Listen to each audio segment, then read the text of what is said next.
Read. Read as much as you can. And that things because I had no idea what I was doing going into it. Like I was 17, I had $30 to my name, and I literally had no idea what to do. Hi, everyone. This is Shelomo Solson, the host of the Teenage Impact podcast, where I inspire teens to overcome their struggles, whether it's anxiety, depression, suicidal thoughts, anything in that nature.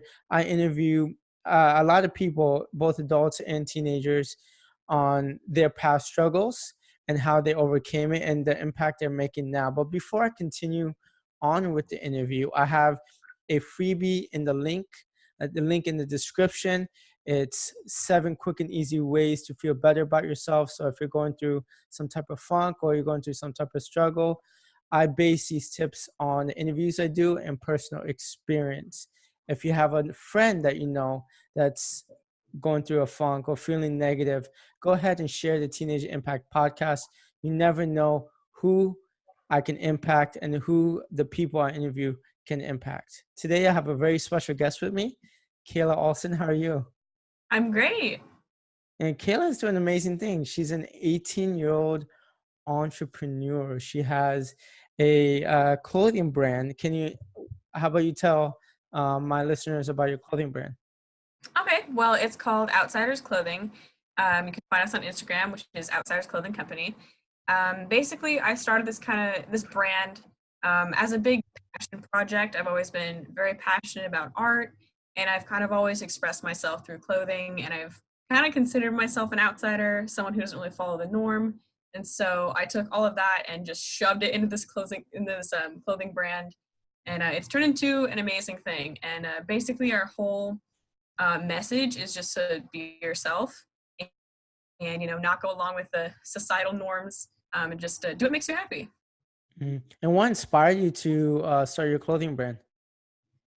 Well, I've always wanted to do something with my art. I just didn't know how, because everybody says, oh, you can't make money being an artist, which is not true. Mhm. But I just didn't really know how to go about it. And then I realized, I actually have a passion for clothing as well. And so I took designing and art, and I just mashed the two together, and I somehow found it. Mm-hmm.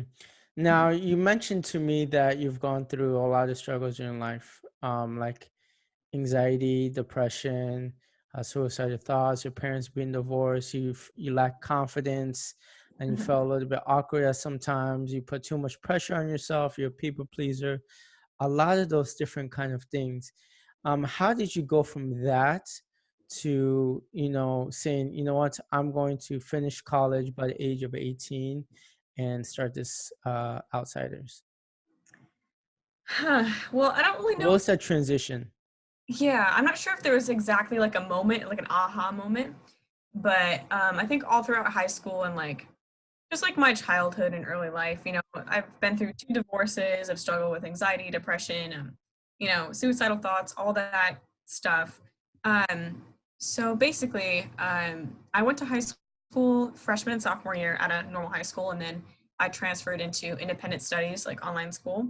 And I think that was my turning point where I really was able to pull myself out of that stuff, because I was able to step away from all the negative people that were crowding my mind with just terrible thoughts and feelings. And that was probably my biggest turning point where I just kind of stepped back, and I really real talk with myself, being dude, what are you doing?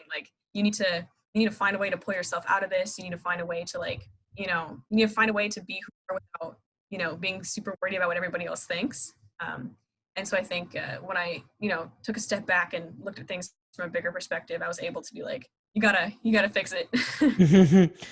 And for those people for those teenagers who want to start their own passion project, like for you, it's art, Mhm. and you kind of tie in art with your clothing brand. For other people, it might be music. For other people, it might be entrepreneurship or sport, and they don't have that guidance. What would you tell them? Read. Read. Read as much as you can. And that things because I had no idea what I was doing going into it. I was 17, I had $30 to my name, and I literally had no idea what to do. You know, keep, refreshing my mind with good productive stuff, but honestly pick up a book. If there's something that you're passionate about, like find that like field, find somebody who's done what you want to do and learn from them because it can teach you a lot. And what are some of your favorite books or people you listen to? Oh man. Grant Cardone is one of my favorites. The 10X rule, like, completely changed my life. Secrets of a Millionaire Mind, The Secret, It's Not How Good You Are, It's How Good You Want to Be by Paul Arden. That book changed my life. That was one of them that just like it clicked in my head, and I was like, oh man, like you are like your thoughts are so powerful. And What's it called? it's called It's Not How Good You Are, It's How Good You Want to Be by Paul Arden. Okay, I Hmm. should read that. Yeah, it's amazing. Amazing. Uh-huh. And so you're on this journey of entrepreneurship now. You finished college, but what would you say your top 2 or 3 challenges were in the past 4 or 5 years? Hmm. Personal or business wise? Personal wise. Personal. Anxiety would definitely be the worst one. Like anxiety, depression, caring too much about what people think, and Mm-hmm. not being sure of who I was. Those are my top four. Anxiety because it's always been something that like would hold me back from doing what I really want to do. And I almost didn't start my company because of anxiety. I almost didn't because I was so freaked out. Like, is it going to work? Is it not going to work? But that was something that I had to work through, and depression as well. I've dealt with, self-harm, and then the last like couple of years, I had just pulled myself out of it and really been like, trying to improve myself and get away from that. But that was another big battle of mine. And then just, caring too much about what people think, man. Like, everybody says, oh, I don't care what people think. No, everybody does a little. You can't let it control your life, control like what you do. Mm-hmm. And how did you overcome anxiety and depression, or still overcoming it? Yeah, I mean it's a work in progress. Nobody's Uh-huh. perfect. Everybody's gonna have stuff like that come up again. I honestly think it was just learning how to do everything that scares the crap out of me, and that's something I live my life by. I actually have the word fear tattooed across my wrist, Wow. and so whenever I look down and if I have an idea, if it scares the crap out of me, I'm gonna do it. Mm-hmm. And by doing that and like just teaching yourself to just go for it, like you build a lot more confidence, you build a lot more like trust in yourself, and like it teaches you to just be fearless. Mm-hmm. Can you tell us a time where you had really, really bad anxiety and what you did to kind of overcome that specific time? Well, probably one of the worst points in my life was when I was going through my second divorce with my family. My Uh-huh. stepdad picked up and left us in a matter of 4 hours. Just told us he was leaving, just dipped. Um, but I was a sophomore in high school and I was just confused. And, I kind of felt like the blame was put on me, like it was my fault. And so I had like so much anxiety over that, being like, oh my God, like, is this my fault? Like, you know, did I ruin this? And at that point, I kind of just fell into my art. I really did. And, you know, if you're going through something rough and like you literally don't know what to do, like whatever you're passionate about, just like jump right into it and like just go all in because it's a good outlet to try to like, get all those feelings out, emotions and like the anxiety. Like I would sit there and I'd paint for like 8 hours. I wouldn't even realize what Mm-hmm. it was, but it was something that helped me just, like I guess purge it out.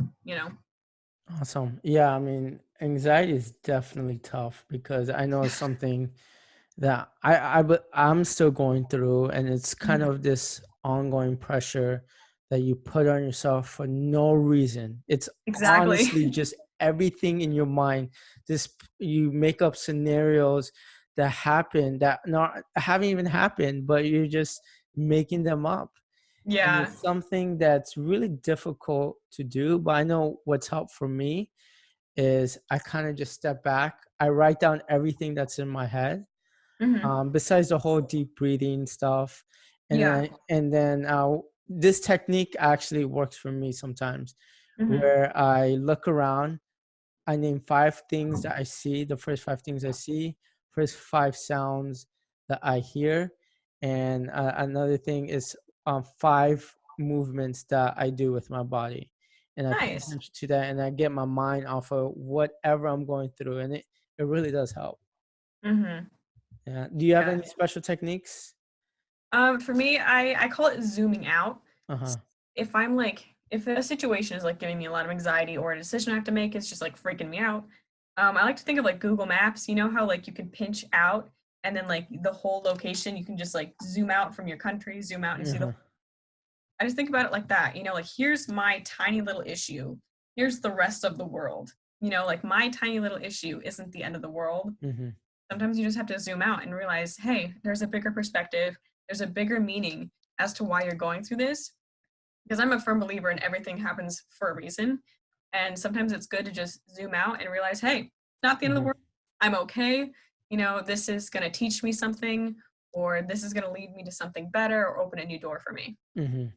Mhm. Okay. Awesome. And then your parents going through the divorce. You said 2 divorce, right? Too, yeah. So what ages were those for you? um, well, I think that was just ruined a lot of my confidence. Okay. Just because I went through the first one when I was about 9, when my biological parents separated. Okay.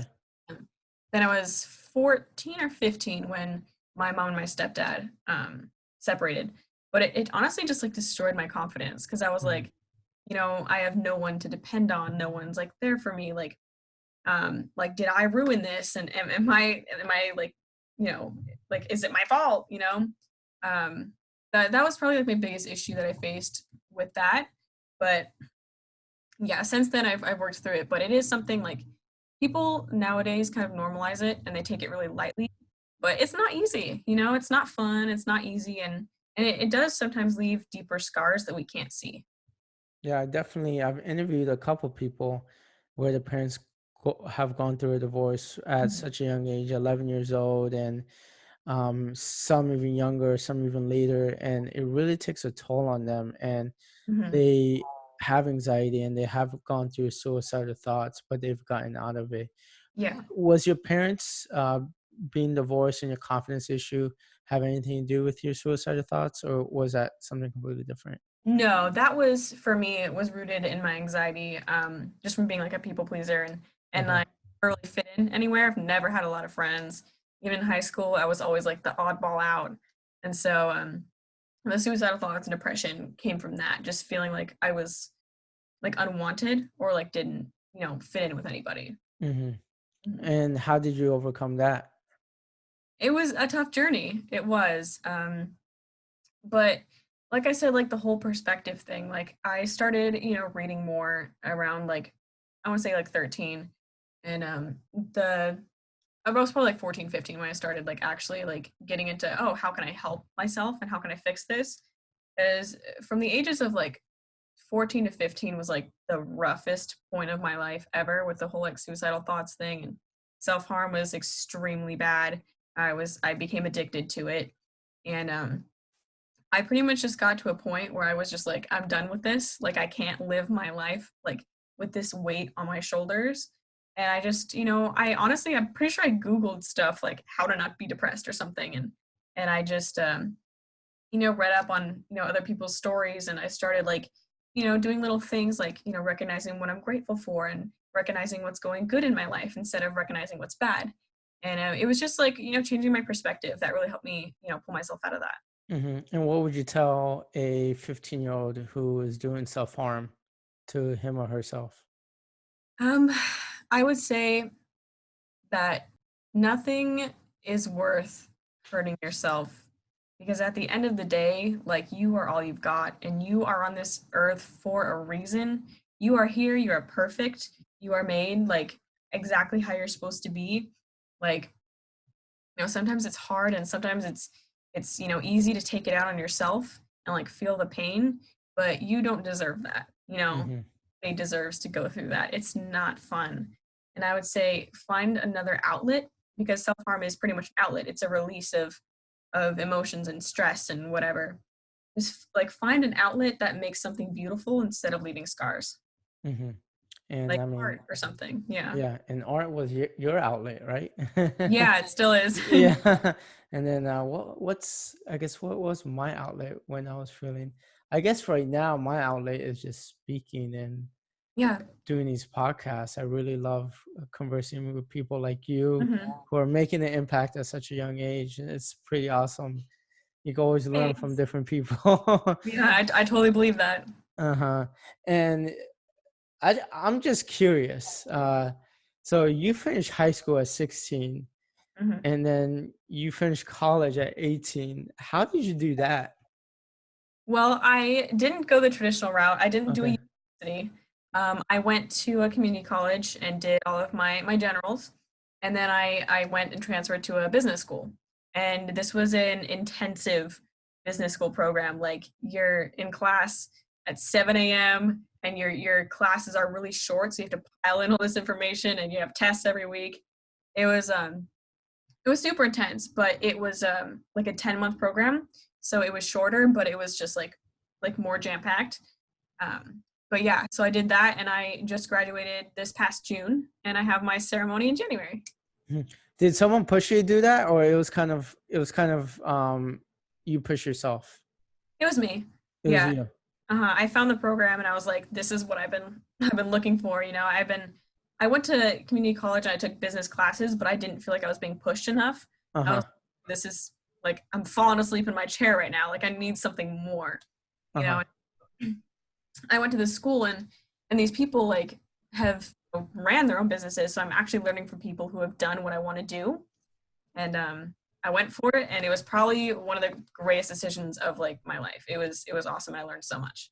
And what's your next steps with Outsiders? Well, we're coming up on our 1 year anniversary next month, like a month from today, which is really exciting. We're actually looking to expand into certain stores and shops. So that's really fun. And just, I'm just going to keep working hard and working with other like influencers, other people who, represent the brand really well. We're starting to work with some musicians, like rappers and stuff. And so, yeah, it's really exciting. Mm-hmm. Awesome. And let's go back to high school. Okay. Um, what would you say your proudest moment was besides finishing early Well, in high in school, school? oh, at school? Okay. Well, I would actually, okay, so I'm actually a huge theater nerd too. I've done 2 Broadway shows. I'm actually going on tour in December. And I found my love for the arts in high school. I fell in love with the theater, and we did like my school was basically they really focused on the arts. So we did like huge productions, and like that would win awards and stuff. And so my proudest moment was probably just, going into theater and finding that other part of myself, because it's like it's shaped me to who I am now. Uh-huh.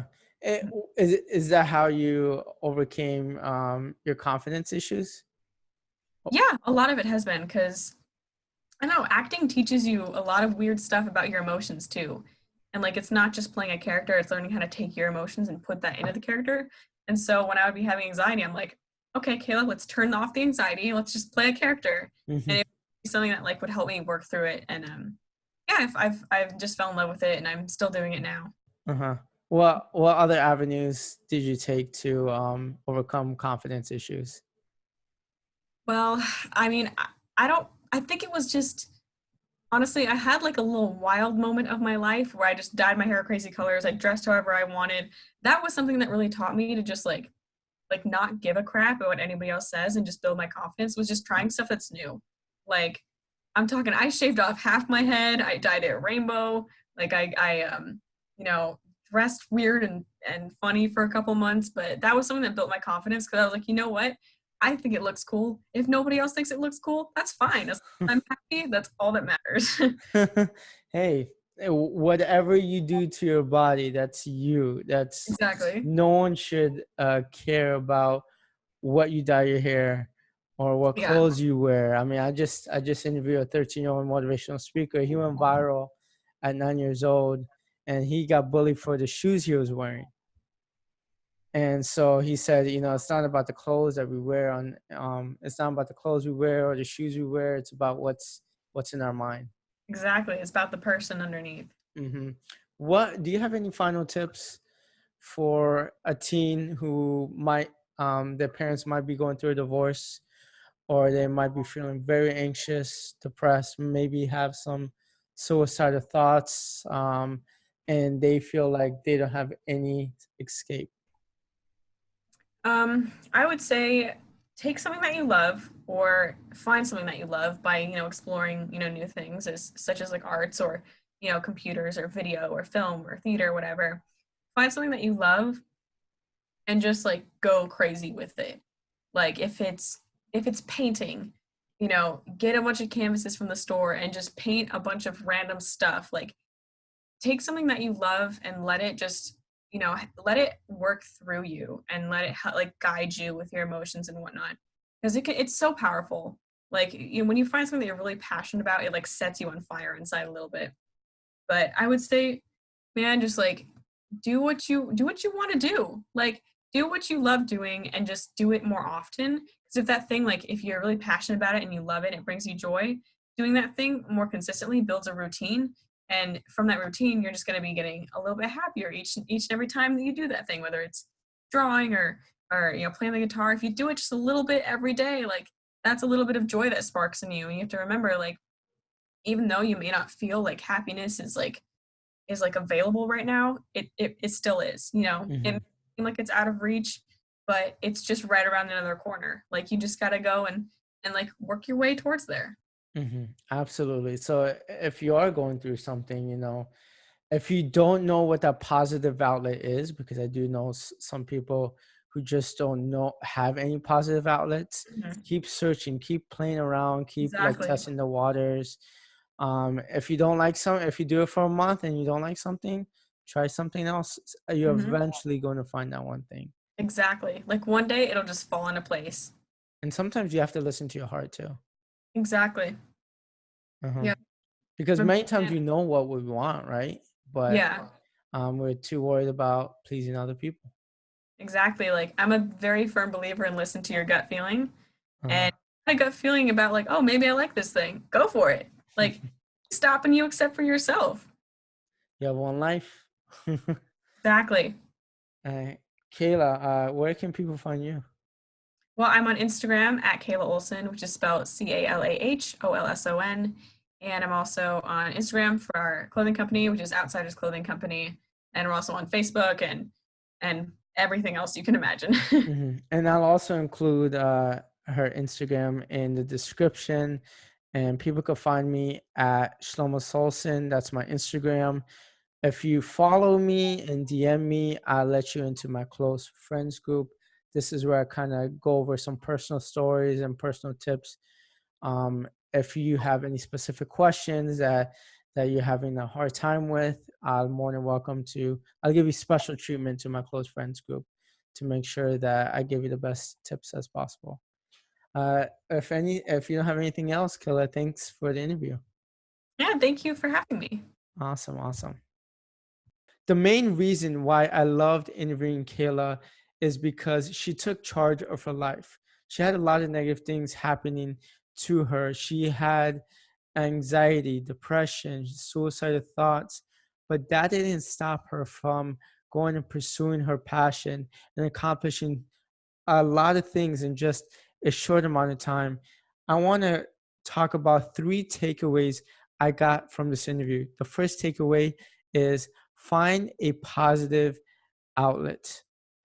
Many people I interview, actually, all the people I have interviewed have gone through something in their life, whether it's having divorced parents, whether it's having thoughts of suicide, whether it's struggling with anxiety. They find a positive outlet in their life which helps them feel better. For Kayla, it was art. Sometimes she would draw for 8 hours in a day, and that was kind of escaping from reality. And that's how she started her clothing brand. The second takeaway is if you have thoughts of suicide or if you're going through depression or anxiety, don't just let it happen to you. Find out ways to make it better. Find ways to overcome it. You're not just going to magically overcome something. You have to take charge of your life. And if that takes Googling how to get over depression, then Google it, or talk to an adult, or talk to a counselor at school. Do something. Try different methods. If one method doesn't work, then try a different method, then different method. Eventually, you will overcome it. And the last but not least is Calah went through 2 divorces. Her parents got originally divorced, and then her stepdad walked away from her life at 14 or 15 years old.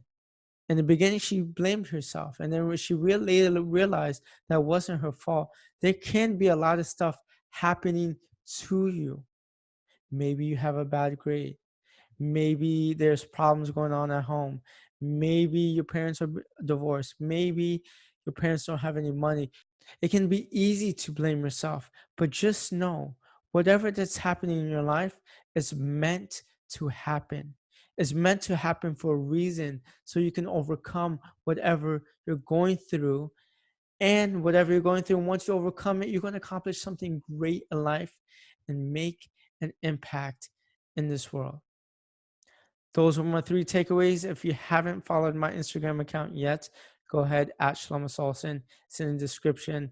DM me to join my close friends group. I'm going to be going through different strategies on how to overcome different hurdles in life. I'm going to be talking about some of my personal experiences and tie them into some of your problems. So go ahead, DM me. And until next time, peace.